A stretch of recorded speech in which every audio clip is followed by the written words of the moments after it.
I'm Nicole Holcomb, attorney by day and podcaster by night, a former educator, school counselor, and administrator, and mom to a 9-year-old daughter with dyslexia, who loves all things Harry Potter, Minecraft, and science. A few years ago, she was identified with dyslexia, and our life seemed to turn upside down for a while, quite literally. I created the Dyslexia Mom Life podcast to help you navigate the upside down journey of dyslexia. You got this. If you're wanting to thrive as a mom in this dyslexia journey, then you're in the right place. Let's get started. Hello, everybody. It's Nicole from Dyslexia Mom Life podcast. And I wanted to answer a question that was in my Dyslexia Mom Life podcast community, in our Facebook community. We have some amazing people in that Facebook community. And this question popped up and I thought, you're probably not the only one wondering. And the question is, how do I go about talking to my child about dyslexia? And so really depending on the age of your child, this may differ a little bit, but I wanted to jump in and just provide you with some ideas. One is to really think about where you are in the process. And as far as the process, I mean, where are you with processing your child's dyslexia? Are you at a good place processing it for yourself and your family? That's first off. Next is your child's age. What is your child's age, and how do you think they will best welcome that information, if you will. And so one of the things that we did in our house, we had to tell our daughter pretty quickly because we were looking at schools for dyslexia, and many of the schools required or invited, I guess is a better way to say that, our daughter to a shadow day. Well, it's a little hard for your child to go to a school where everyone is dyslexic, where they talk about dyslexia very openly in their community and not tell her she's dyslexic. So we were on that journey pretty quickly on and pretty early on, I guess I should say. And so there are a few resources I want to share with you today that I found to be very helpful. One of the things that we did was I probably ordered every book on Amazon as far as children's books to share with her, really to open up that dialogue and have that conversation. So one of the books that I found was I Have Dyslexia. What does this mean? And what does that mean? Rather, sorry, I had it backwards there for a second. And this was actually a book that was written by let me look at the back here.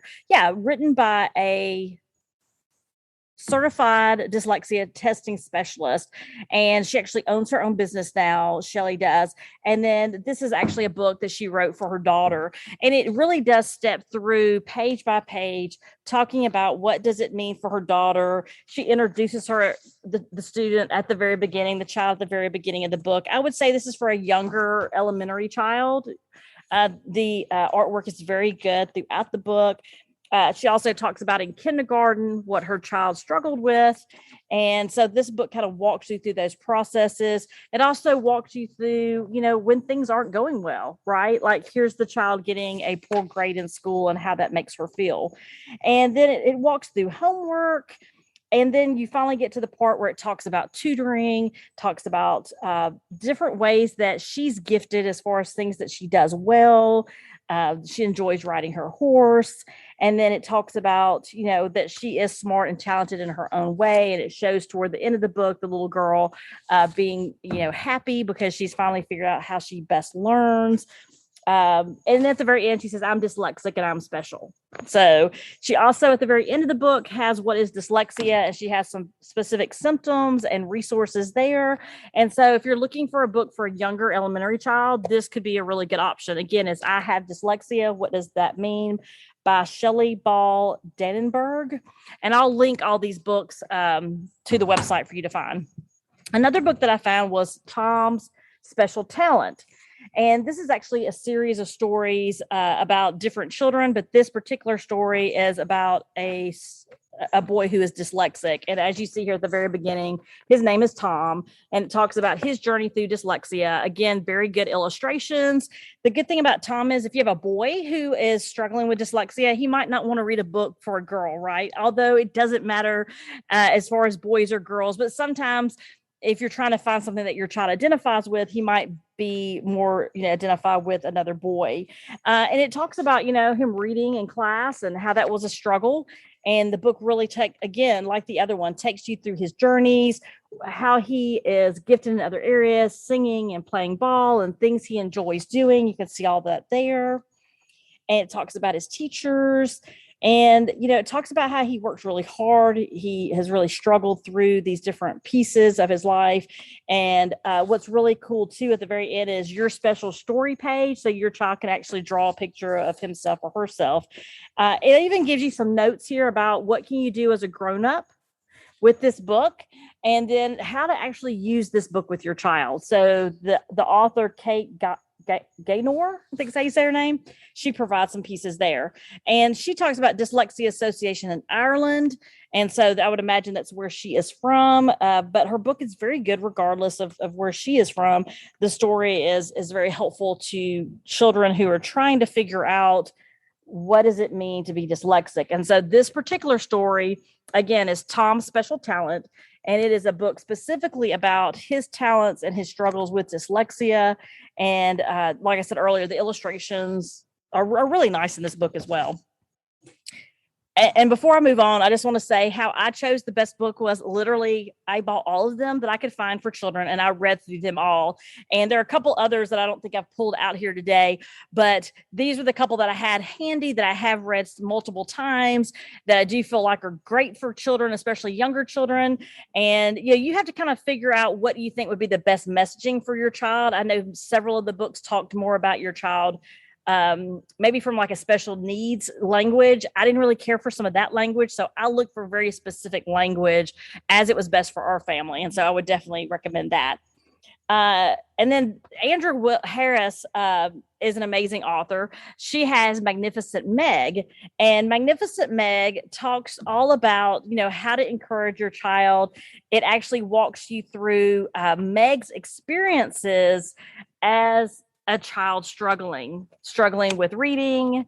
It talks about all the ways that she also finds things that she does well. And you can see these illustrations are very detailed as well. You can see here, though, an example of, perhaps how she was seeing the words on the page, or perhaps how your child may not be seeing the same words that you're seeing on the page. And I love this piece. Everyone has something that's hard for them. And so that is, to me, the key of having a conversation with your child about their dyslexia, is that everyone has something different. And so for us, for example, I talked to our daughter about her grandmothers at the time were very different. One loved to read. Well, they both loved to read, but one that's really what she did a lot of, read a lot. The other grandmother loved to bake and loved to cook. The other grandmother loved to go to the beach. My mom, not so much. She doesn't like the water. So we just talked about different interests and how that makes us all unique, but there's nothing wrong with thinking differently and having a different way of processing. We talked about just that her brain is different, the way she sees things and the way she processes. Another thing that's good too, I know we dealt with this at home, the way you hold your hand to help them remember the B and the D. So she actually throughout this book gives you some tips as well. And, I love this too. I can do hard things. So can you. And so this is just a great book. If you're looking for another book that's, I would say, for an elementary child. And the other piece that I really like that Andrea did as well is at the end, she has conversation starters. And so they're just little questions that you can ask with your child. What are the characters, the best character qualities of Meg? And she has a little note in here to parents too, just encouraging you through this journey as well. And then Andrea is actually a trained Barton tutor. And then she also has a daughter who is dyslexic. So thank you for sharing Magnificent Meg. And then one of the last books I wanted to share with you is the book that we chose to use in our household. And this book is called Dyslexia. I mean, is that not the best title ever? And we felt like this particular book for our family worked best for our daughter. And I loved this book. The illustrations, again, all these books have really good illustrations, but you can see this one is very rich in illustrations as far as how it reads. I love the way that the words are. It walks her through, different ways we learn to read. I love this. She's just confused. It's very confusing to a child. And sometimes I feel sad. So they go through the different emotions in the book as well about how the work is hard. It is hard for them. A struggle with reading and writing. And even, this sweet little thing here where she says her yakit, okay, talking about the language barrier there. But she talks, then it goes into the help she has at home and the help she sees and provides at school with her dyslexia, how her reading starts to improve throughout the book. She even talks about her love for poetry and how poetry is awesome. So that's a reminder to parents who are listening. It doesn't always have to be in a book. Sometimes many times language can be found a lot of other places, in songs, in poetry, in graphic novels, whatever that might be to spark their interest. And this little girl talks about reading in front of her class and how she has this amazing talent. And she says, you know what? I have dyslexia, and that's okay. And then there's some activities at the end of the book that you can do with your child. She also has a note to parents at the back that talks a little bit more about dyslexia and how to help your child. And so this author is Jennifer Moore Molinos. Again, I will link these not to the podcast, sorry. I will link these to the website. And so I will also link these wherever you're watching this video, I'll make sure there's links to these resources and more.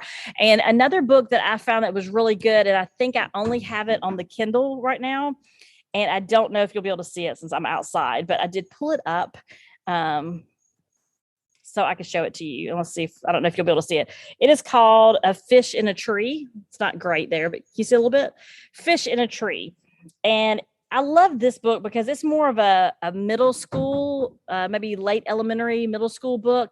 And it really walks you through a child's journey with dyslexia and what it was like for her in the classroom. It's a great book for teachers to read. It's a great book for students to read. I know some schools have actually done it as like a book for the class where the class read it together to better understand dyslexia.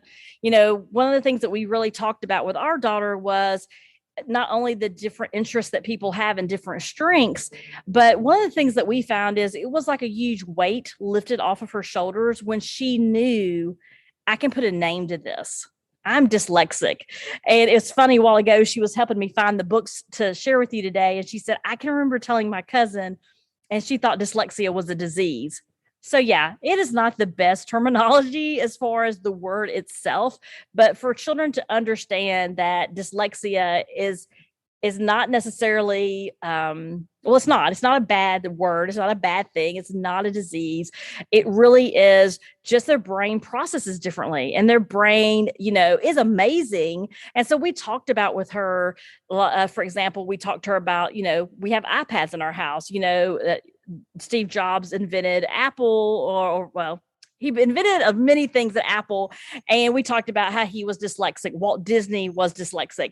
So we talked about just different people in our world from different backgrounds. I met a lady in the podcast who is a professor at MIT, and she's dyslexic, and she's been on the podcast. So I try to share with her different walks of life and different people to show her that she can be successful, even though it will be difficult in some aspects. And, and if you relate it back to yourself, there are things that we don't do well. And I shared that with her, personal things that we don't do well, that we struggle with, that we have to work on.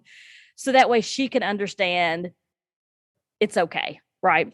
So you have to kind of gauge at the point, when do you think it's best to tell your child? I would say, as soon as you're at a place where you can have the conversation, you should have it.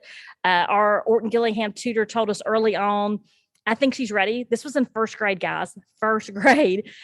We believe she's ready for you to talk to her. And I'm sure I've said this before. If you've listened to any of my podcasts, she did. She said, it is. I am struggling, and so she, for the first time, acknowledged that she was struggling, and, it really was a weight lifted off her shoulders. And one of the things I thought was really unique, at least about our situation, was that after reading, and I only read one of the books to her, I read all the books, but we chose, like I said earlier, it's called Dyslexia, to share with her. And after we read it with her and we let her sit and look through the pictures and really think about it, and then we reread it with her, she actually asked, could she take it to her first grade class and share it with her class? I wasn't able to be there that day, but our OG tutor was a staff member at the school. And so she and the first grade teacher worked together to help Hattie share that book and talk about her struggles. And, it was a huge step for her. Not every child's going to want to do that. But she really has embraced who she is. And I believe that is because of how we embrace who she is. So just remember, no matter what you do or how you do it, you are the ultimate role model. If you fall apart and the sky is falling, guess what? She or he is going to fall apart because the sky is falling. If you embrace it and you need to go cry in the closet later, it's okay. Been there, done that multiple times, sometimes multiple times a day. It is okay. But you want your child to be comfortable about who they are. And that's not going to happen on day one. But if you come out as confident, we've got this, we're going to work on this as a family, it really does open the dialogue up to have conversations. I get, though, that every child reacts differently. And your relationship with your child is going to make the difference on how they respond and how they welcome this information. And so all I can say is try to be as honest as possible. Try to talk to them on terms they will understand.